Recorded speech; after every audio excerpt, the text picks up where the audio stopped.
আকাশবাণী খবর পড়ছি অনিন্দ্য সুন্দর রায়। শুরুতেই বিশেষ বিশেষ খবর। বিহার বিধানসভা নির্বাচনের ফলাফল ঘোষণার দুদিন পর বিহারের মুখ্য নির্বাচনী আধিকারিক বিনোদ সিং গুঞ্জিয়াল গতকাল রাজভবনে রাজ্যপাল আরিফ মোহাম্মদ খানের হাতে নবনির্বাচিত 243 জন সদস্যের তালিকা তুলে দেন। বিহারে নতুন সরকার গঠনে এনডিএ শরিক দলগুলির মধ্যে তৎপরতা তুঙ্গে।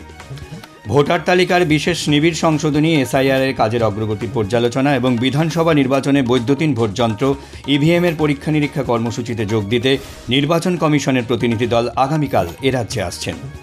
স্বরাষ্ট্রমন্ত্রী অমিত শাহ হরিয়ানার ফরিদাবাদে আজ উত্তরাঞ্চল পরিষদের 32তম সভায় সভাপতিত্ব করবেন। লালকেল্লার কাছে গাড়ি বোমা বিস্ফোরণের ঘটনায় দিল্লি থেকে গতকাল কাশ্মীরের বাসিন্দা আমির রশিদ আলীকে গ্রেপ্তার করেছে এনআইএ। টোকিওয়ে ডিফ অলিম্পিকে ভারতের শুটার ধনুষ শ্রীকান্ত পুরুষদের 10 মিটার এয়ার রাইফেলে সোনা জিতে বিশ্ব রেকর্ড করেছেন। দাবায় ফিডে চ্যাম্পিয়নশিপে ভারতের প্রি হরিকৃষ্ণ মেক্সিকোর জোসে মার্টিনেজ আলাকান্তার কাছে পঞ্চম রাউন্ডের টাইব্রেকারে পরাজিত হয়ে প্রতিযোগিতা থেকে বিদায় নিয়েছেন। আসছি বিস্তারিত খবরে। বিধানসভা নির্বাচনের ফলাফল ঘোষণার দুদিন পর বিহারের মুখ্য নির্বাচনী আধিকারিক বিনোদ সিং গুঞ্জিয়াল গতকাল রাজভবনে রাজ্যপাল আরিফ মোহাম্মদ খানের হাতে নবনির্বাচিত 243 জন সদস্যের তালিকা তুলে দেন। তালিকায় রয়েছে এনডিএর 202 জন, মহাগঠবন্ধনের 34 জন সহ এআইএমআইএম, ইন্ডিয়ান ইনক্লুসিভ পার্টি এবং বহুজন সমাজ পার্টির প্রার্থীরা। এদিকে নির্বাচন কমিশন বিহার, 6টি রাজ্য এবং একটি কেন্দ্রশাসিত অঞ্চল থেকে নির্বাচনী আচরণবিধি তুলে নিয়েছে। এই বিষয়ে ক্যাবিনেট সচিব, কেন্দ্রীয় সরকার এবং সংশ্লিষ্ট রাজ্যগুলির মুখ্য সচিবদের চিঠি লিখে নির্বাচন কমিশন তা জানিয়ে দিয়েছে। উল্লেখ্য, বিহারে বিধানসভা নির্বাচন এবং 6টি রাজ্য ও একটি কেন্দ্রশাসিত অঞ্চলে 8টি বিধানসভা কেন্দ্রে উপনির্বাচনের জন্য আদর্শ আচরণবিধি বলবৎ করা হয়েছিল।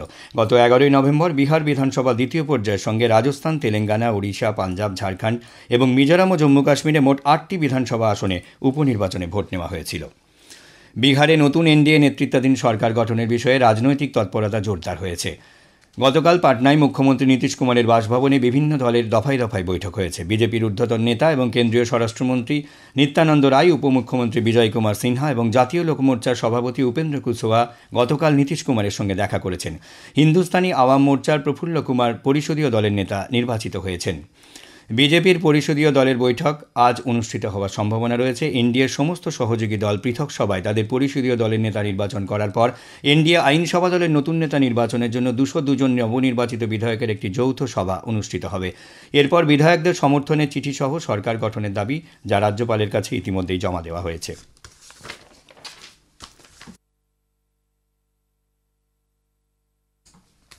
ভোটার তালিকার বিশেষ নিবিড় সংশোধনী এসআইআর-এর কাজের অগ্রগতির পর্যালোচনা এবং বিধানসভা নির্বাচনে বৈদ্যুতিন ভোটযন্ত্র ইভিএমের পরীক্ষা নিরীক্ষা কর্মসূচিতে যোগ দিতে নির্বাচন কমিশনের প্রতিনিধি দল আগামীকাল এ রাজ্যে আসছেন। Senior deputy election commissioner Gyanesh ভারতীর নেতৃত্বে এই প্রতিনিধি দলে রয়েছেন principal secretary S B. Joshi, Malay Mallick, deputy secretary Abhinav Agarwal. আগামীকাল সকাল 11:30টায় senior deputy election commissioner Gyanesh Bharati সহ কমিশনের প্রতিনিধি দল এবং রাজ্যের মুখ্য নির্বাচনী আধিকারিক মনোজ কুমার আগরওয়াল কলকাতা উত্তর ও দক্ষিণের জেলা নির্বাচনী আধিকারিকদের সঙ্গে বৈঠকে বসবেন। এরপর প্রতিনিধি দলটি আলিপুরে দক্ষিণ 24 পরগনা জেলার নির্বাচনী আধিকারিকদের সঙ্গে বৈঠকে যোগ দেবে। বুধবার 19 নভেম্বর তারা নদিয়া ও মুর্শিদাবাদ, বৃহস্পতিবার মালদা জেলা সফরে যাবেন। প্রতিনিধি দলের সঙ্গে থাকবেন এ রাজ্যের মুখ্য নির্বাচনী আধিকারিক মনোজ কুমার আগরওয়াল, 2 অতিরিক্ত মুখ্য নির্বাচনী আধিকারিক দিব্যেন্দু দাস ও এস অরুণ প্রসাদ।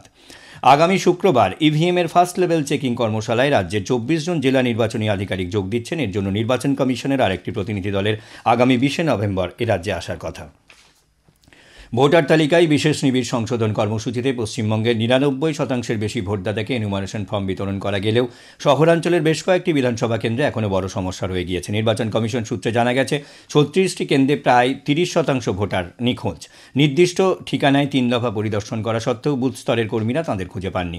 ফলে ওইসব এলাকায় গণনা ফর্ম বিতরণের হার আশঙ্কাজনকভাবে কমে গেছে। গতকাল মুখ্য নির্বাচনী আধিকারিক মনোজ আগরওয়াল জেলা নির্বাচনী আধিকারিকদের সঙ্গে জরুরি বৈঠক করেন।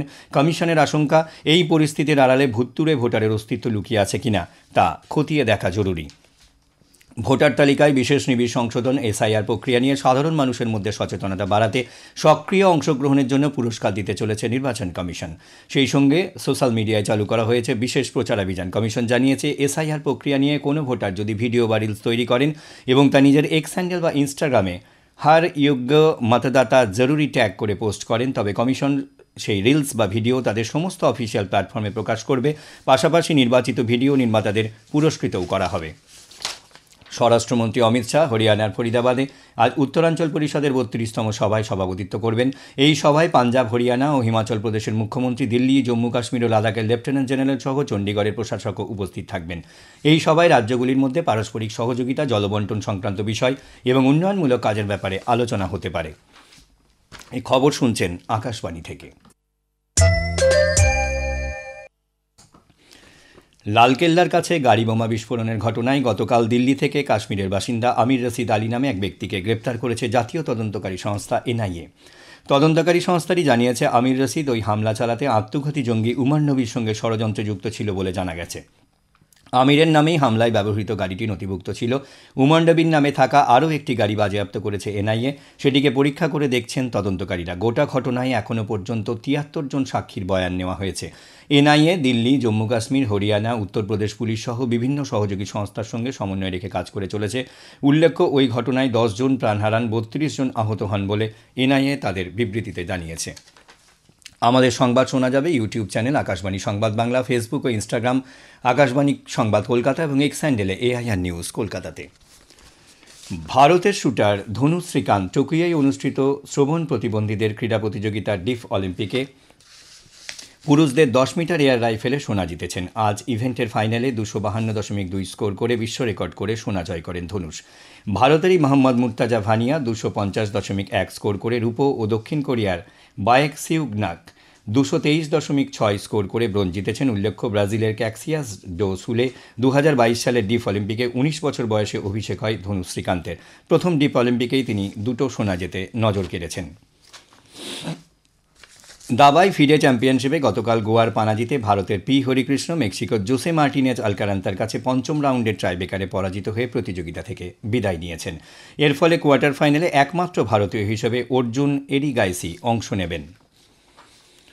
মধ্য মহারাষ্ট্র বেটন সেনা একাদশ 126তম বেটন কাপ হকি প্রতিযোগিতায় চ্যাম্পিয়ন হয়েছে। সল্টলেকের বিবেকানন্দ যুব ভারতী হকি স্টেডিয়ামে গতকাল ফাইনালে তারা 2-0 গোলে ভারতীয় বায়ুসেনাকে হারিয়ে দেয়। সিমরনদীপ সিং ও সাগর সিঙ্গারে গোল করেছেন। বিজয়ী দলের মনপ্রীত সিং প্রতিযোগিতার সেরা খেলোয়াড় নির্বাচিত হয়েছেন। আর্মি একাদশকে 10 এবং বায়ুসেনাকে 5 লক্ষ টাকা পুরস্কার দেওয়া হয়। পুরস্কার বিতরণী অনুষ্ঠানে ক্রীড়ামন্ত্রী অরূপ বিশ্বাস, হকি বেঙ্গলের সভাপতি দমকল মন্ত্রী সুজিত বসু, কলকাতার মেয়র ফিরহাদ হাকিম, হকি ইন্ডিয়ার সভাপতি দিলীপ তির্কে, হকি অলিম্পিয়ান গুরবক সিং, বিশ্বকাপজয়ী জার্মানি দলের প্রাক্তন অধিনায়ক লোথার ম্যাথিউস উপস্থিত ছিলেন। তামিলনাড়ুতে আসন্ন পুরুষদের জুনিয়র বিশ্বকাপ হকি টুর্নামেন্টের ট্রফির এদিন আবরণ উন্মোচন করা হয়। লুক্সেমবার্গের স্টোশানে অনুষ্ঠিত জিটি ওপেন ইনডোর ওয়ার্ল্ড সিরিজে পুরুষদের কম্পাউন্ড বিভাগে শিরোপা জিতলেন ভারতীয় তীরন্দাজ কুশল দালাল। প্রাক্তন বিশ্বের 1 নম্বর মার্কিন যুক্তরাষ্ট্রের স্টিফেন হ্যানসেনকে হারিয়ে স্বর্ণপদক জিতেছেন তিনি। উল্লেখ্য, সেমিফাইনালে ফ্রান্সের বিশ্ব চ্যাম্পিয়ন নিকোলাস জেরার্ডকে হারিয়ে ফাইনালে পৌঁছেছিলেন কুশল। অন্যদিকে অনূর্ধ্ব 21 পুরুষদের কম্পাউন্ড বিভাগে ব্রোঞ্জ জিতেছেন ভারতের গণেশ মণিরত্নম থিরুমুরুও। মধ্য মহারাষ্ট্র এবং বিদর্ভে আজ এবং আগামীকাল কিছু কিছু জায়গায় শৈত্যপ্রবাহের পূর্বাভাস দিয়েছে ভারতীয় আবহাওয়া দপ্তর। মারাথওয়াড়া এবং বিদর্ভে গত 24 ঘন্টায় সর্বোচ্চ ও সর্বনিম্ন 2 তাপমাত্রায় বেশ কিছুটা নিচে নেমে গেছে। মহারাষ্ট্রের নাসিক জেলায় গতকাল সর্বনিম্ন তাপমাত্রা রেকর্ড করা হয়েছে 10.1 ডিগ্রি সেলসিয়াস, সর্বোচ্চ তাপমাত্রা নেমেছে 27.7 সেলসিয়াসে। দৃষ্টি প্রতিবন্ধী মহিলাদের টি20 বিশ্বকাপে গতকাল ভারত 8 উইকেটে পাকিস্তানকে হারিয়ে দিয়েছে। কলম্বোর কাতুনায়কে বিওআই মাঠে গতকাল মাত্র 10 ওভারে 2 উইকেটে 136 রানের লক্ষ্যমাত্রা অর্জন করে। টুর্নামেন্টে এটি তাদের পঞ্চম জয়। এর আগে পাকিস্তান প্রথমে ব্যাট করে 135 রান করে। খবর শেষ করার আগে খবরের বিশেষ কিছু অংশ আরও একবার। বিহার বিধানসভা নির্বাচনের ফলাফল ঘোষণার দুদিন পরে বিহারের মুখ্য নির্বাচনের আধিকারিক বিনোদ সিং গুঞ্জিয়াল গতকাল রাজভবনে রাজ্যপাল আরিফ মোহাম্মদ খানের হাতে নবনির্বাচিত 243 জন সদস্যের তালিকা তুলে দেন। বিহারে নতুন সরকার গঠনে এনডিএ শরিক দলগুলির মধ্যে তৎপরতা তুঙ্গে। ভোটার তালিকার বিশেষ নিবিড় সংশোধনী এসআইআরের কাজের অগ্রগতির পর্যালোচনা এবং বিধানসভা নির্বাচনে বৈদ্যুতিন ভোট যন্ত্র ইভিএমের পরীক্ষা নিরীক্ষা কর্মসূচিতে যোগ দিতে নির্বাচন কমিশনের প্রতিনিধি দল আগামীকাল এ রাজ্যে আসছেন। স্বরাষ্ট্রমন্ত্রী অমিত শাহ হরিয়ানার ফরিদাবাদে আজ উত্তরাঞ্চল পরিষদের 32তম সভায় সভাপতিত্ব করবেন। খবর এখানেই শেষ হলো। পরবর্তী সংবাদ সকাল 7:25